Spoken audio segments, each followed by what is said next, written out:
Welcome to the show. Today we're doing a full analysis of a really fascinating and I think maybe deceptive iGaming market, the West African nation of Cape Verde, or Cabo Verde.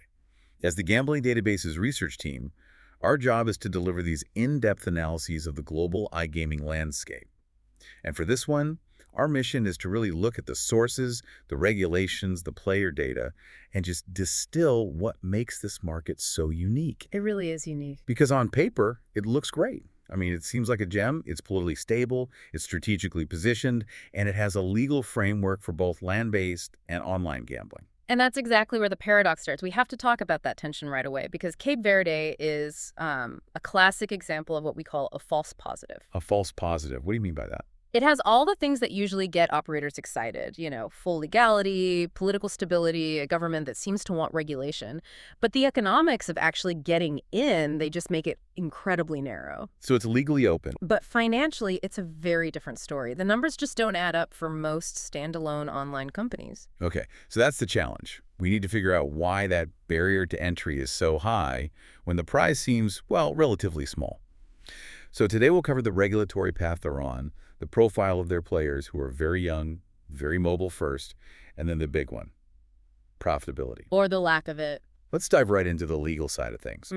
Gambling is, as we said, completely legal, both for casinos and online, and it's all overseen by the IGJ, the Cabo Verde General Gaming Inspectorate. Right. They've even designated 5 specific gaming zones. I'm talking Santiago, San Vicente, Sal, Boa Vista, and Mayo. That suggests some real forward thinking, some organization. Oh, organization is definitely a strength here. But this is also where you hit the market's first major hurdle. While online gambling is technically permitted, the actual formal licensing framework for online-only operators, it's still in development. Still in development. So the law is there, but the practical steps aren't. Exactly. It's in this kind of regulatory limbo. So you can't just, apply for a digital license and get started. Precisely. That ambiguity means that right now, getting into the online market is tied to a land-based investment. You need a casino concession. The big example everyone points to is the Macau Legend concession. So operators have to buy into the brick-and-mortar side to unlock the digital side. That's the only path right now. And that price tag, I mean, looking at the sources, it's immediately prohibitive for a small market. The license application fees alone are between $100,000 and $200,000. And that's just the application fee. That's just to get the process started. Right. When you add in legal fees, compliance, tech setup, that initial marketing push, you're looking at a total setup cost somewhere between $300,000 and maybe $600,000. $600,000. Just to open the door in a market we already know is small. It's a huge capital commitment. Now, to be fair, the sources do point out some positives. The business environment itself is stable. It's a parliamentary democracy. It's generally transparent. And foreign companies can apply, which is a big plus. There's no mandatory local ownership, though you do have to go through all the due diligence, of course. That's an interesting point, though. We see political stability as a good thing. But if the online framework is still pending years after legalization, isn't that stability actually leading to a kind of regulatory stasis? That is a fantastic way to put it. For a new online entrant, that stasis is just as big a barrier as political instability would be. The foundation is there, but if you can't get that simple, clean online license, you're just paying a lot of money to wait. Exactly. It's a sound environment, but only for those who can afford to wait, 3 to 5 years for any kind of return. Okay, so the price tag is very high.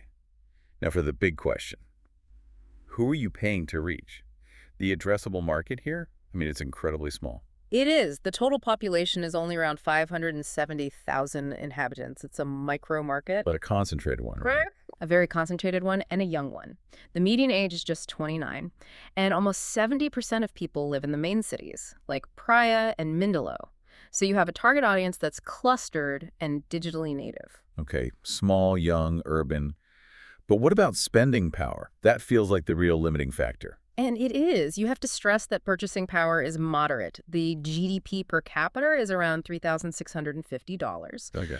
The economy leans heavily on services, on tourism, which helps, but we are not talking about a market with high disposable income. But digital literacy is high. Very high, over 80% for adults.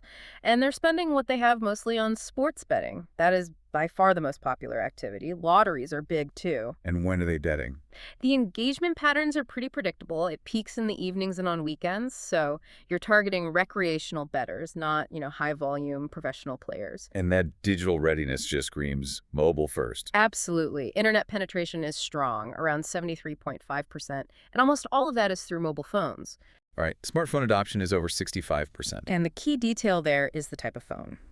The preference is for mid-range Android devices, not the latest, highest spec models. So that dictates everything for an operator. The app has to be fast, it can't be a data hog, the graphics have to be simple. You've got it. And 5G is still really minimal just in the two big cities, so you're building for a stable 4G connection for most of your users. So you can't launch a big, bulky, data-heavy product. It just won't work. It won't work. And the payment ecosystem is just as important. It's evolving fast. So what's the dominant method? Credit cards. Credit and debit cards are still big, and so are bank transfers. But the one you absolutely have to integrate is mobile money wallets. That is the fastest growing segment for how locals manage their money. And what about international wallets like PayPal or Skrill? They're gaining some traction, yeah, but mostly with the urban, more internationally connected crowd. Crypto is basically nowhere. So if you want to capture the mass market, you have to focus on those local mobile money solutions. Okay, so this brings us right to the heart of it. The profitability challenge. This is the core of the false positive diagnosis, yes. We've established the entry cost is up to $600,000. Right. Now let's look at the revenue you're fighting for.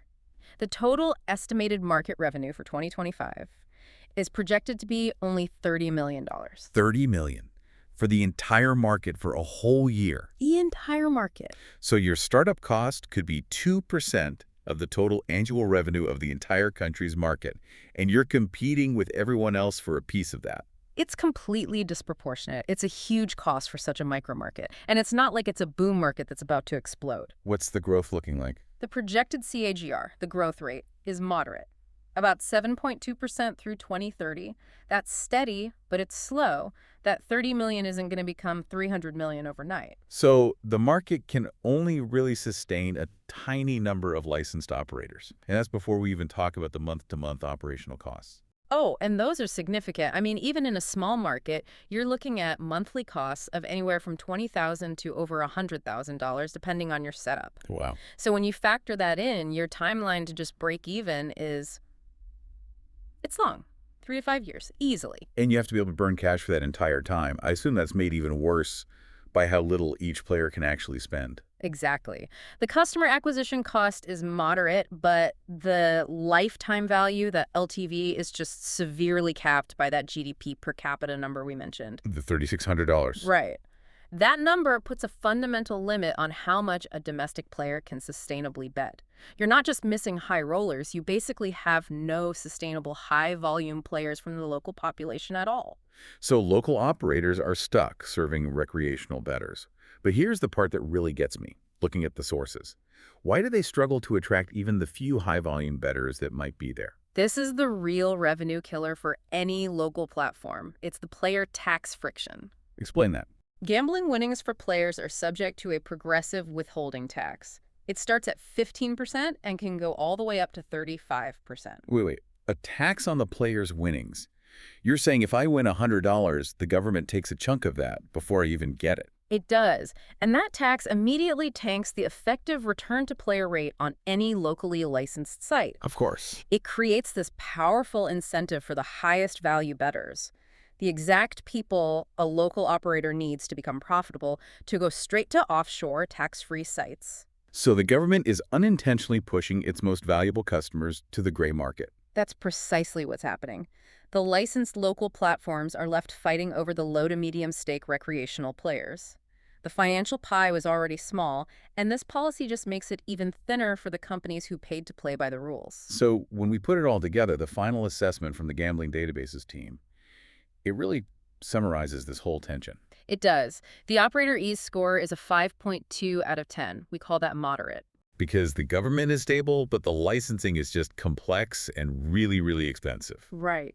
But then you look at the player access score, that's an 8.5 out of 10. Excellent. For a player, it's fully legal, the mobile infrastructure is great. But the bottom line, the overall market attractiveness, that lands at a 6.0 out of 10. Moderate. but with a huge asterisk next to it. A huge one. It's explicitly categorized as a niche market. Which brings us back to your false positive conclusion. The economics just don't favor a standalone online operator. Not at all. It's not a market built for easy entry or quick returns. So who is this market for? Who is the ideal company to enter Cape Verde? The only ones for whom this makes strategic sense are the big, established, land-based casino groups. The ones already planning resorts in Sal or Santiago. Exactly. For them, a $600,000 cost is, a rounding error. They can see the online platform as just a small add-on revenue stream, something to cross-sell to their tourists or for local branding. It cannot be their primary profit center. Which means the list of who should avoid this market is much, much longer. Oh, much longer. Pure online startups? Anyone looking for fast growth, any operation that relies on high roller traffic, they all have to steer clear. This market is for diversification, not for core growth. The setup is stable, the players are reachable. But the high cost to get in, combined with that player tax, just ensures the money isn't there yet for a purely digital business. Which leaves us with a final thought for you to consider. Given the political stability, the really impressive digital adoption, what happens in the next decade? What if that regulatory framework finally matures? And what if Cape Verde manages to attract a lot more international tourism? Could a huge influx of tourists finally shift those small-scale economics enough to justify the price? That is the big question. Well, that concludes our analysis of Cape Verde's unique iGaming environment. A really fascinating case study in how legality and stability don't always mean immediate profit. For the full text of this report and many other country analyses, you can visit our website at gamblingdatabases.com.